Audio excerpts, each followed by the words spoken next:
What's up YouTube? Ian Sandusky back here again for Let's Machine. As you know, about 2 days ago on Wednesday was Haas Demo Day 2019. It was awesome. I don't know if you guys went to the one near you. I went to the one down at Circle Machinery in Etobicoke, which is kind of close to Toronto for those of you who are, well, it's a part of Toronto, for those of you who don't know Ontario. Awesome time. Circle always puts on a fantastic demo day. They had all their machines running. They had the big Haas UMC, the big 5-axis that is about 15 feet tall. Fantastic to see. Lots of knowledgeable people in the same place. Really cool to kind of go out and get to see machinists from other shops. As you know, if you've worked in this trade for any length of time, unless you move shops, you don't really get to go physically see other machinists in person from other shops very often, unless you happen to be a delivery guy or you happen to work with other machine shops. But to actually see all these machinists out in the same spot was really, really cool. I'm saying all that because Circo did a great job with their Haas demo day. I did feel this year though, compared to some years previous, there was a lot less innovative tech on display. I don't know if we're kind of hitting a bit of a plateau in terms of where is there really to go from here? We have 5-axis machining. We have probing systems. We have the Internet of Things, where all these machines can be wired together via Wi-Fi.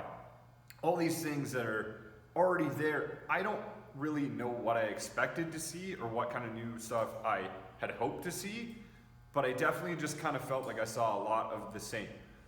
That all being said, I'm still buying Haas. I still use Haas. I love Haas. I just think it's interesting that we're kind of at a spot right now where do we go from here? I don't know what the next level of machining is. I think it's probably going to have something to do with more with the programming end of things. You've seen with Fusion in some cases that you can now do feature-based machining. I guess Mastercam has it as well. I haven't tried to use it before, but I didn't really like it. Where you basically just put in your program, you put in some tools, and it automatically programs it for you. I think that's probably going to get more and more advanced. Who knows, maybe one day you can put a block in the machine, upload your SolidWorks drawing or your part, and it can just make it for you. I don't know, I don't think we're there. I think we're a long way out from there, but I think in terms of actual cutting technology and such, I think we're kind of hitting a bit of a, not a rut, I don't want to say a rut because rut would imply that we're in a bad spot, but I do feel like we're starting to arc out a little bit. I don't know where we go from here. The one thing that I do think we're going to also see a lot of is the other thing I wanted to talk about here, which is automation.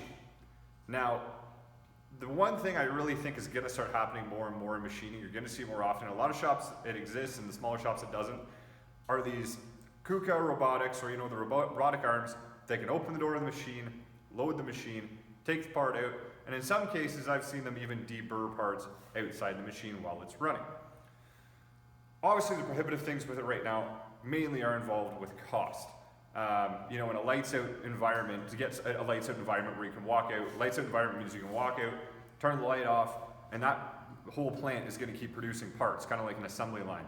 They have lights out machining facilities with Haas machines where a robot will load the machine, tighten the vise, press the button, the machine runs, and then it takes the part out and keeps it going. And it keeps going until there's no more material left or it has an issue. This is going to become more and more prevalent. The downside of that is it's very expensive, very hard to get set up. It's a whole new skill set you need to know how to program. Obviously, if something goes wrong, it's expensive. There's a lot of negatives there. The one thing I thought was really interesting is Haas recently put up a post on Instagram. I guess there's a little bit of drama here, but they put up a post on Instagram where they showed one of their robots loading machine, and they were basically saying, look at how advanced we are, this is amazing. The response in the comments from other machinists was one of the most mind-blowing things I've ever seen. There was so much hate and so much vitriol that it was just insane. All those machinists saying, you're trying to replace us, you'll never be able to replace a skilled machinist, this is going to cost jobs. All these valid, in some ways, points. Yes, will these machines take operator jobs? Of course. Will these machines require less people to work in the trade? Somewhat, definitely. Here's my whole take on this though. If you're already operating from a place of fear about your job, you are not skilled enough. This already happened when Haas machines, when CNC machines really started to get big. We used to have here at Lakewood Machine and Tool, we used to have we used to have probably 10 manual mills and a skilled guy at every mill manually producing parts for dies, manually doing production runs, all these things all day long, 7 days a week. Once CNC machines came out, over time it pared down to, right now we got about 3 to 4 guys here depending on the day. We're not a big shop. This happened everywhere. Big reason was because automation, if a part took 20 minutes to make by hand or half an hour to make by hand, and now you can do it in a CNC machine in 2 minutes, the costs get driven way down, which means the margins shrink, which means we have all this, we can't support all this overhead of all these guys. We don't need that many guys to keep running all these machines. A lot of people lost their jobs, for sure. A lot of the modern machinists today who are probably under 35 probably had no experience with that whatsoever. They probably never saw that. I mean, hey, there's so many machinists out there, hats off to you. But you guys didn't see, and I didn't see, that huge runoff of people leaving the trade. It's gonna happen again at some point. The point is, if you're operating from a point of fear where you think these machines can take your jobs, you're probably an operator. There's nothing wrong with being an operator. I hire operators, they do great work. But if you're someone that your main skill is loading and unloading a machine, you are basically labor that can be replaced. The answer to this is learning.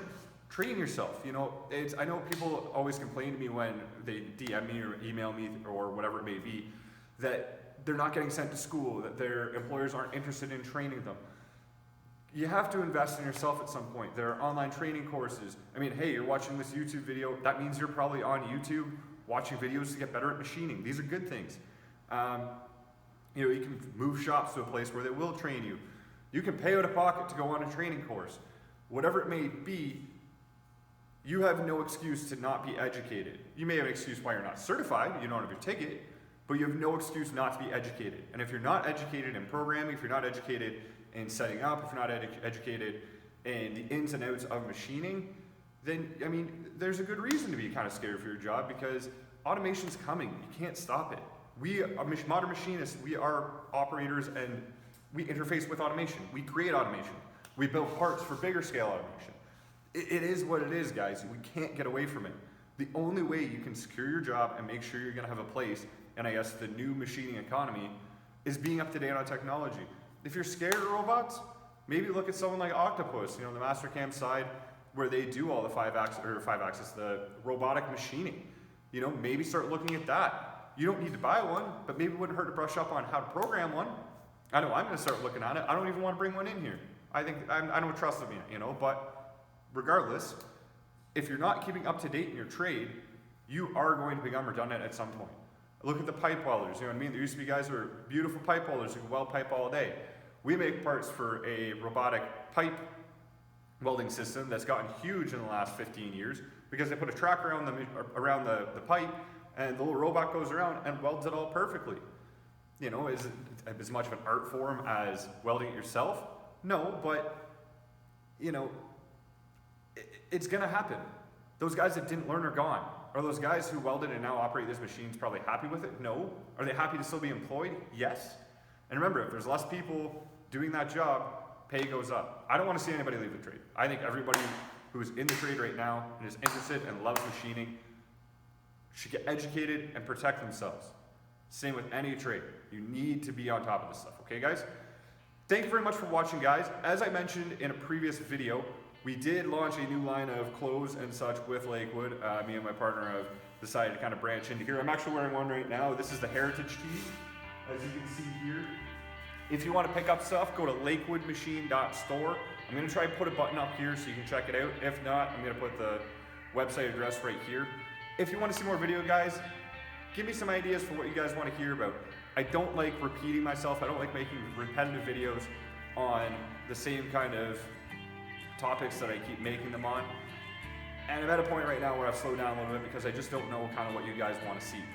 So please leave a comment, let me know what you think. And as always, make sure you like and subscribe. Thank you very much for watching, guys. You take care.